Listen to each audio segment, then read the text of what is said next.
wabarakatuh. Halo, perkenalkan nama saya Aisyah Salsabila dari kelas Fisika 2021E.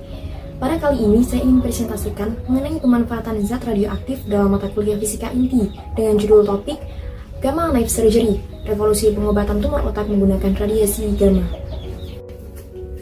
Tumor otak adalah pertumbuhan sel abnormal yang terjadi di dalam atau di sekitar otak, yang dapat bersifat jinak maupun ganas. Seiring pertumbuhannya, tumor otak ini dapat menekan jaringan otak, saraf, dan juga pembuluh darah yang dapat menimbulkan gejala seperti sakit kepala, kejang, dan juga gangguan kognitif yang pada akhirnya dapat menurunkan kualitas hidup pasien. Saat ini pengobatan tradisional untuk tumor otak biasanya melibatkan pembedahan dan kemoterapi. Pembedahan bertujuan untuk mengangkat tumor dan mengurangi gejala, sedangkan kemoterapi seperti temozolomide bertujuan untuk mengelola tumor yang tidak bisa langsung diangkat sepenuhnya. Pengobatan tradisional ini memiliki keterbatasan, seperti resiko kambuhnya tumor dan juga efek samping yang signifikan bagi pasien. Sebagai solusi atas tantangan ini, perkembangan teknologi menghadirkan inovasi dalam pengobatan tumor otak tanpa pembedahan langsung atau non-invasive surgery. Salah satunya yaitu teknologi Gamma Knife Surgery, yang pertama kali dikembangkan pada tahun 1968 dan resmi disetujui oleh FDA atau Food and Drug Administration pada tahun 1988. Teknologi ini menggunakan radiasi sinar gamma dari sumber cobalt-60 untuk mengobati tumor dengan akurasi yang tinggi dan tanpa memerlukan sayatan. Dengan tidak hanya berfokus pada pengecilan tumor, namun juga peningkatan kualitas hidup pasien, seperti meninggalkan efek samping yang sering terjadi pada pengobatan tradisional. Yang selanjutnya yaitu proses radiasi gamma. Gamma Knife Propagation merupakan versi perkembangan sistem awal dari Gamma Knife yang menjadi terobosan dalam pengobatan tumor otak yang memfokuskan radiasi sinar gamma 192 sumber cobalt-60 ke lokasi tumor dengan akurasi klinis bertoleransi kurang dari 0,50 mm. Dengan tingkat akurasi ini memungkinkan kerusakan jaringan sehat di sekitar lokasi tumor diminimalkan, serta efek terapeutik baru akan terjadi ketika 192 sumber bertemu secara bersamaan di titik target yang telah ditentukan.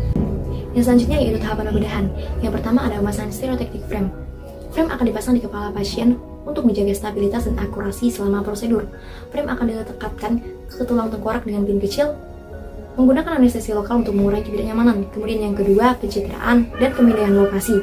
Pasien akan menjalani pencitraan menggunakan MRI, CT scan, atau angiografi untuk memetakan lokasi, ukuran, dan juga bentuk tumor. Data ini akan digunakan sebagai dasar pemrosesan radiasi.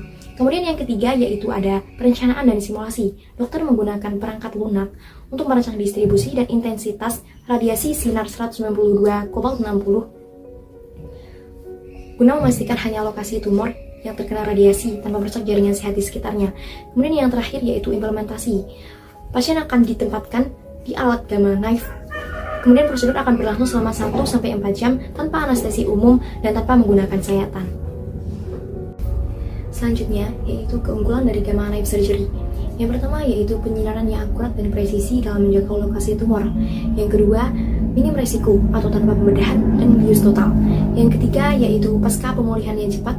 Yang keempat, aman diterapkan pada pasien usia lanjut. Lalu penyakit yang dapat diobati dengan Gamma Knife Surgery ini yang pertama ada tumor jinak otak, 2 ada penyakit pembuluh darah otak, 3 tumor ganas otak, 4 gangguan fungsional otak, dan yang terakhir gangguan penyakit mata. Kesimpulannya, teknologi Gamma Knife Surgery telah merevolusi pengobatan tumor otak melalui pendekatan non-invasif yang sangat presisi. Teknologi ini menjadi pilihan yang aman dan nyaman terutama bagi pasien yang tidak dapat menjalani operasi konvensional. Prosedur ini menawarkan harapan baru pada pengobatan tumor otak serta membuka jalan pada pendekatan terapi yang lebih personal dan efisien di masa depan. Terima kasih, sekian penjelasan dari saya. Wassalamualaikum warahmatullahi wabarakatuh.